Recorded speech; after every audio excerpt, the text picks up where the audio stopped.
Pak Alman. Monggo komandan umur saja. Yang di depan. Bisa ditampilkan. Bismillah. Terima kasih pada saudara membagi kesempatan. Ini aku begitu. Baik, Bapak Ibu dari Fakultas Ilmu Sosial dan Politik Universitas Erlangga yang kami hormati, wabil khusus Senior Budui. Saya sebenarnya sedang mengingat-ingat tadi apa nih catatan ibu dulu ketika saya itu ujian proposal karena beliaunya juga sempat memberikan satu koreksi yang tentu koreksi itu turut memberikan jalan saya untuk ke depan. Yang bisa saya ingat adalah bahwa ada satu tata tulis yang kalau tidak salah yang saya ingat itu agar tidak ada dualisme itu selalu saya ingat sekarang, sehingga kalau saya menguji skripsi mahasiswa saya membuat referensi itu saya ingat itu referensi atau teknik mengutip itu agar tidak double apa namanya referensi. Itu selalu ingat saya. Saya kira itu sangat bermanfaat bagi saya. Terima kasih. Itu akan jadi pelajaran yang tidak pernah saya lupakan. Lalu kemudian terkait dengan penelitian, sebenarnya tadi saya titip pada UFA sebenarnya terkait dengan, saya kira tidak ada nih kegiatan penelitian yang tidak memerlukan anggaran. Saya kira begitu. Dalam bahasa kebijakan itu no money no policy, no money no action. Itu biasanya jadi mantra teman-teman yang belajar kebijakan. Nah tadi Prof. Bagong sempat menyampaikan tidak saja apa ya dalam satu digit tapi 2 digit M tadi ini 30 M kalau tidak salah nih Pak.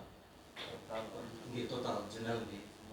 Yang ingin saya tanyakan sesungguhnya berapa persen Bapak nih dengan mungkin Budui mungkin dia senior mungkin nih yang bisa berapa persen dari anggaran sebesar 30 M itu yang dialokasikan ke riset. Itu yang pertama. Lalu kemudian bagaimana itu implikasinya dengan roadmap penelitian yang mungkin dimiliki oleh fakultas ini? Dan apakah roadmap itu lalu kemudian berimplikasi juga dengan kegiatan penelitian? Tentu kalau dosen mungkin akan diskemakan ke arah itu. Tapi terkait dengan mahasiswa bagaimana? Kira-kira apakah juga akan dibawa ke dalam langkah itu? Dengan pangapunten Ibu, karena kami juga sekarang sedang kemarin sempat raker terakhir itu akhir tahun bulan berapa itu? Juni 2022 itu sempat mencoba mengintegrasikan, mensinergikan antara sistem pembelajaran kami dengan sistem pendidikan itu dan juga kaitannya dengan pendidikan. Itu mungkin bisa dibantu. Terima kasih. Baik, terima kasih.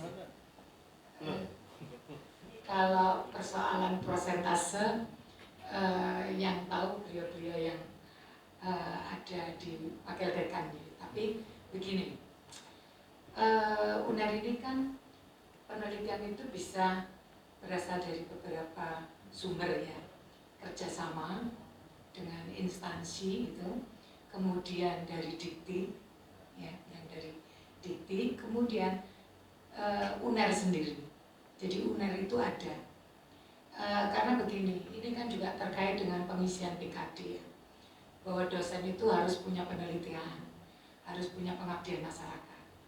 Betul bahwa kalau yang di Dikti itu kan memang kompetisinya kuat ya, sehingga tidak semua orang bisa mendapatkan. Tetapi kita juga harus memikirkan SDM kita, gitu kan, kaitannya dengan PKD. Kebetulan saya asesor PKD, jadi paham betul. Nah, fakultas kemudian membuat terobosan. Dalam hal ini ada penelitian yang dibuat oleh universitas, kompetisi, tapi kompetisinya kan lebih kecil lingkupnya, hanya di tingkat fakultas, ya, di tingkat fakultas. Dan ada afirmasinya, itu minimal prodi itu ada 1 penelitian afirmasinya itu minimal ada lah gitu ya.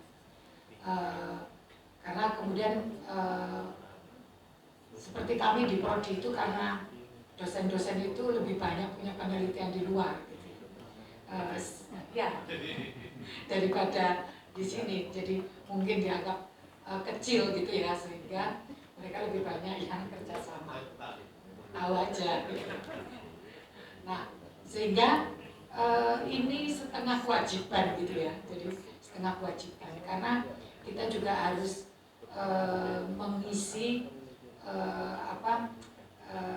kinerja kita gitu ya, kinerja fakultas, program studi. Nah ini pasti saya paksa, kalau di prodi ilmu politik, saya paksa siapa yang harus buat proposal gitu ya. Nah kemudian juga di pengabdian masyarakat. Pengabdian masyarakat itu juga ada afirmasinya. Ya, tiap prodi paling tidak ada 2 penmas gitu ya. Jadi semester genap sama ganjil. Gitu. Karena ini juga wajib di BKD. Ya, kasihan dosen nanti. Ya.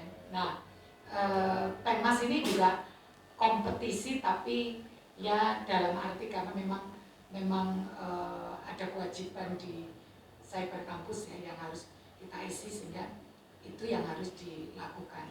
Sehingga saya sebagai kaprodi misalnya membagi siapa sekarang yang harus berkewajiban untuk menyusun proposal penmas, proposal penelitian. Nah itu satu hal. Kemudian tentang roadmap, ya tentang roadmap.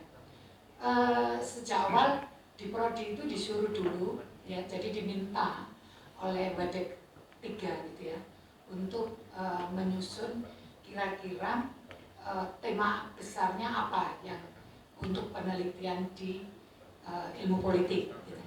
Nanti di sosiologi juga ada, di administrasi publik juga ada, sehingga kemudian disatukan menjadi satu roadmap penelitian dari fisik. Ya. Yang kedua juga harus mengacu pada SDGs. Gitu ya. Nah, karena memang capaian negara kan ke SDGs, ya. Sehingga kita harus mengacu ke SDGs ya, pada kesetaraan, kebebasan dan sebagainya. Nah itu ada roadmapnya. Jadi kalau ilmu politik misalnya mau penelitian ya jangan keluar dari roadmap itu. Tetapi waktu itu kami menyusun di prodi ya yang kira-kira bisa masuk semua gitu ya di situ. Nah itu disusun roadmapnya ada di Wadek 3. Bahkan di ilmu politik pun ada roadmapnya juga, yang itu kita setorkan. Jadi karena kemarin akreditasi kan harus ada roadmap penelitian juga. Nah kita bikin itu roadmap penelitian PKM ya, jadi penmas gitu. Kemudian tentang tadi bahwa penelitian ini kita harus berkolaborasi dengan mahasiswa. Jadi mereka yang mungkin mencari data, mengolah, tapi kita masukkan sebagai anggota tim. Jadi tidak hanya diplokodo ya istilahnya. Jadi dia akan memperoleh surat tugas yang itu bisa menjadi bahan SKPI. SKP menjadi SKP. Karena mahasiswa kan wajib menempuh berapa? 100 SKP. Sehingga ketika dia dilibatkan di situ SKP. Oh, kita 100 ya. Nah, salah satunya ikut penmas ya, ikut PKM penelitian dosen. Itu sudah dia di SK-kan saja dia bisa masuk ke SKP. Penmas itu walaupun kita yang bikin proposal, nanti yang mencari dan sebagainya di lapangan itu mahasiswa. Nah, itu juga kita beri surat tugas sehingga dia bisa mendapatkan SKP. Bahkan ada yang minta, Bu bisa ada itu dialihkan, dikonversi ke KKN gitu ya. Nah ini sedang KKN yang 3, karena KKN kan 3 SKS cuma ya. Nah yang bukan yang MBKM kan, KKN ini. Data KKN masih akan terus atau gimana ya? Masih ya. Jadi itu mahasiswa. Kemudian juga tentang penelitian yang dari skripsi, kalau itu memang dipilih ya, jadi dari temanya ada kebaruan bagus itu, kemudian kita suruh memang mahasiswa embargo ditulis bersama dosen. Nah, kita punya jurnal, masing-masing di prodi itu punya jurnal, sehingga mahasiswa bisa masukkan ke situ, ke jurnal itu, terutama yang memang dari segi tema, walaupun mungkin nilainya nggak bagus, tapi dari segi tema itu menarik gitu ya. Nah, itu kemudian kita publish di jurnal kita sendiri, jurnal politik, itu kita masukkan termasuk nama dosen di belakang. Tapi betul ada yang di reworking. Saya itu reworking dengan alumni gitu ya. Dulu bimbingan saya kemudian pinjam datanya ya, tapi saya tulis kembali gitu ya. Nah, kalau reworking mungkin agak berbeda karena kita harus mengolah kembali gitu ya, menulis sendiri, jadi tidak sama dengan yang dia tulis. Ya ada prosesnya ya, jadi ya jadi bisa, tapi dengan judul yang berbeda Bu ya. Jadi istilahnya kita pinjam datanya, tetapi mereka kita masukkan. Kalau saya kan gitu, kita masukkan sebagai penulis. Tapi saya juga harus izin gitu.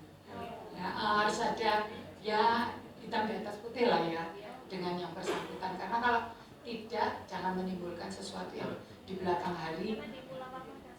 Ya, nah kalau saya kan chat itu nggak saya hapus gitu ya, tapi kemudian kesepakatan gitu. Nah, itu reworking bisa, tapi betul-betul kita ngolah sendiri. Jadi memang nulis lebih awal, kita hanya kayak pinjam data gitu.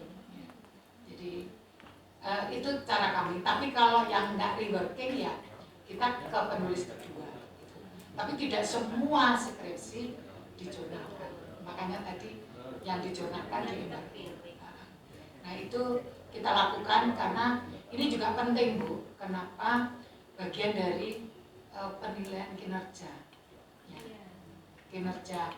Saya ketua departemen, berapa sih yang tulisan mahasiswa yang dipublish? Itu saya menjadi penilaian di situ. Ya, dipublish. Ya. Kalau UGM itu tentang skripsi ya. Kalau UGM itu kalau dia bisa nulis ke jurnal internasional, Q4 saja gitu, memang sudah bebas skripsi. Jadi tapi internasional, tidak singkat. Jadi internasional. Kemarin saya ke sana, ya sudah, karena memang lebih berat kan di nulis jurnal internasional itu kan tidak boleh spesifik Indonesia. Nah itu yang memang agak sulit, tapi itu diberlakukan di UGM lah. Kita sedang memikirkan apakah mungkin, cuma aturannya kan masih seperti itu ya, jadi kita belum bisa kemudian ini jadi konversi gitu ya. Nah ketika dia menulis di jurnal internasional. Nah ini tapi di beberapa dosen itu begini, seperti saya sendiri, mahasiswa itu kita ajak menulis sejak awal, sehingga ketika menyusun makalah itu kita membuat gaya selingkung gitu, sehingga dia terlatih untuk menulis di jurnal. Paling tidak submit, itu yang kita minta ke mahasiswa. Jadi penilaiannya itu dari dia submit sama artikel. Nah ini kita coba, termasuk untuk ikut PKM misalnya. Untuk ikut PKM itu kita didik mahasiswa di teknik penulisan ilmiah itu dengan cara-cara yang tadi dikatakan Mas Putu tadi. Jadi gaya selingkung yang seperti digandaki di penelitian itu. PKMGT gitu ya, PKM GT. Itu yang kami lakukan ke mahasiswa. Ya. Nggak tahu kemarin ada yang lolos dari politik ya Pak. Itu lumayan, yang kewirausahaan juga ada yang lolos. Nah ini saya mencoba itu para mahasiswa ya. Jadi gini Bu caranya. Jadi mahasiswa itu kita kumpulkan, membantu misalnya akreditasi, itu sambil kita ajari untuk menulis dan sebagainya.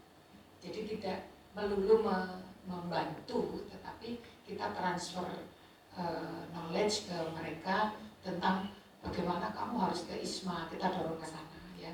ikut ISMA, kamu ikut PKMGT dan sebagainya, itu selalu secara informal ya. Jadi kita punya ruangan yang itu mahasiswa biasa ke situ untuk mendorong mereka menulis untuk ikut lomba macam-macam. Yang paling banyak kalau di ilmu politik memang kemampuan di ini lomba debat ya. Jadi lomba debat itu kita hampir selalu juara gitu ya. Lomba debat.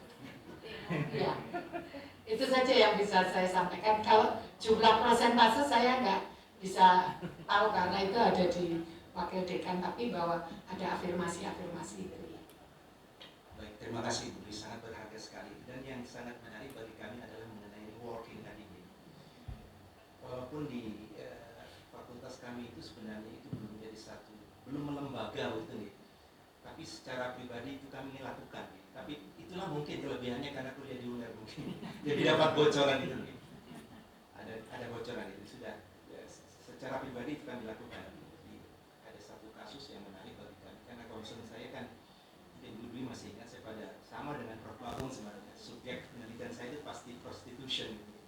Tapi karena mahasiswa saya ini mengungkap tentang hidden prostitution, ini saya agak susah sebenarnya. Ini mau disebutkan apa enggak? Sebab ada indikasi bahwa yang bersangkutan juga rupanya ada ya bermain juga di situ. Oleh karena itu lalu kemudian dengan pertimbangan etik maka saya anonimkan.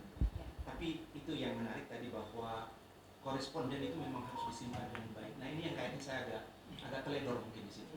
Sehingga koresponden itu sebenarnya menjadi social contract. Terima kasih untuk itu.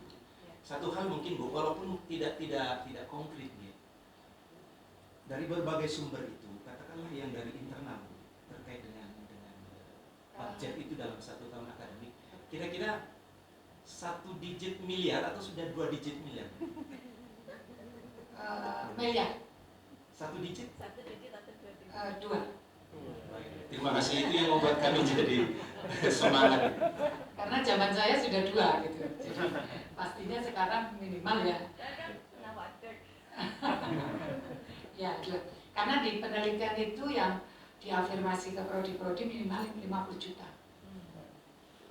Untuk penelitiannya, kalau dia 2 dengan berapa prodi itu ya bisa dihitung. Itu penelitian sama PEMAS ya.